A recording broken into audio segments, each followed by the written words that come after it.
All right, we're live. Let me break it down. I just posted a huge stat on SPX based off of my levels and 10 years worth of historical data that we have combed through in many different ways. And I think this is very pertinent for data like today. These are 30-minute bar candles. If you don't know what that is, it's up here under style. And I don't know if you can see that chart type instead of candle. I just put it as a bar. So that way you can see the open and close a lot easier.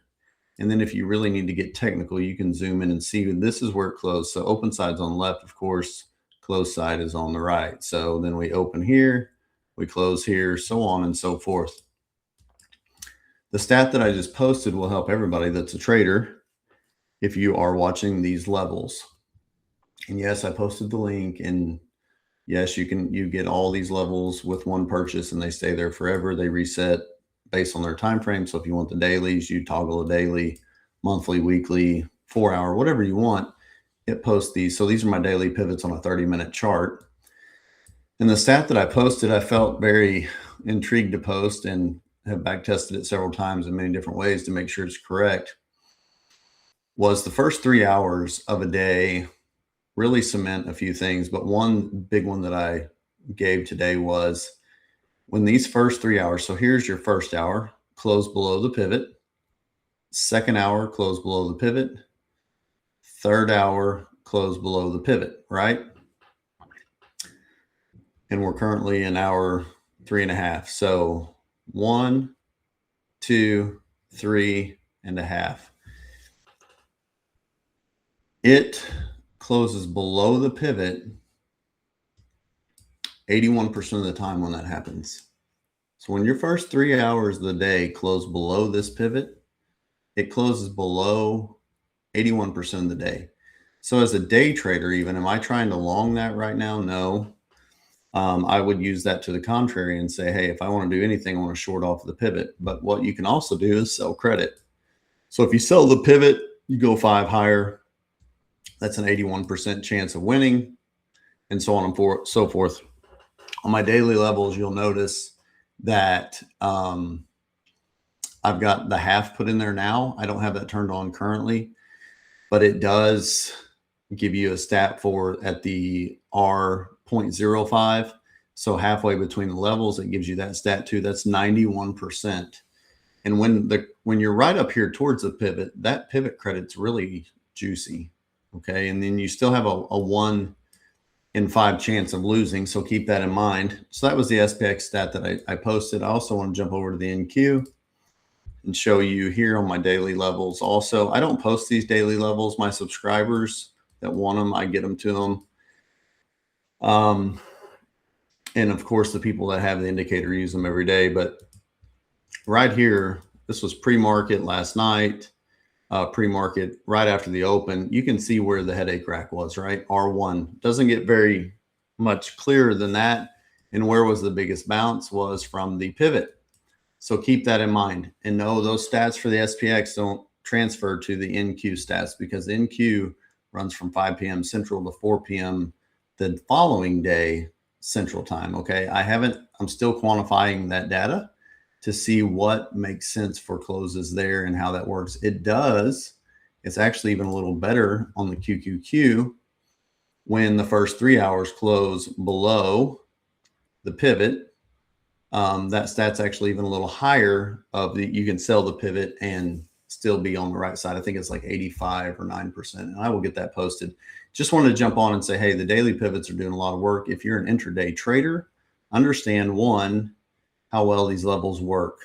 Support, resistance, support, resistance. That's just the last 2 days. This day looks like chop, support, almost made it back to resistance. Okay. This is chop. Then based off our 3 hour rule, how about that? You can make a decision there. But that was kind of a closed right below, closed above, no, below, and also closed below. So that falls within that 3 hour range.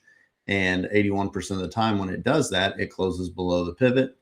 And guess what? It closed below the pivot. So if you sold the call there and bought a 5 wide, you would have made some easy money here. Same thing here.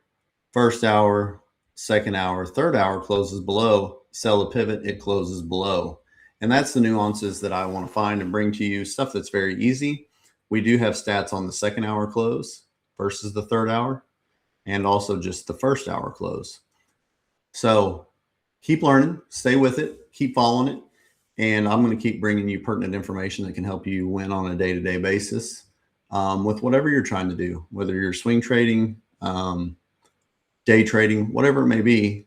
Lock into this and understand that these 5 simple lines on the chart, I call it 5. I've got the overshoots on there, so that makes it 7. But the 5, the R2 through the S2, make it so simple. And we're just looking for the nuances to trade. We know they're great support and resistance, but what about when a day is 3 hours under the pivot, right? Well, it closes below the pivot. So you can sell a credit up here at the pivot and make money. That's like I said, you're going to lose 1 in 5, but you're going to win 4 out of 5. That's the more important stat. And if you size properly, and I have that gate math and all that. So, hey, that credit needs to bring X amount of dollars to make money over time. You can't just take it when it's down here at 30 cents or 20 cents and say, hey, it wins 80% of the time. You can't do that. When it's up here, though, you can get a even bigger credit, and that math works out exponentially in your favor. So those are the things we'll be watching today. I'm going to watch into the close to see. I've been posting those trades in my Discord, just letting people know what's going on and what is happening from the first hour through the third hour. So I try to post it every hour on the hour and just say, hey, this is the way the map's reading. And you can see this might be a 1 in 5 day that we close above it. But if you hold it till the close with no stops, and I've even flirted with, put like a butterfly above it, a body. So that way, if it does go back up there, and just get right above your short strike, that offsets some of your loss. And that's cost effective, especially if you do like 5 contracts to 1 butterfly. So those are things that I've been toying with, or just buying a cheap call.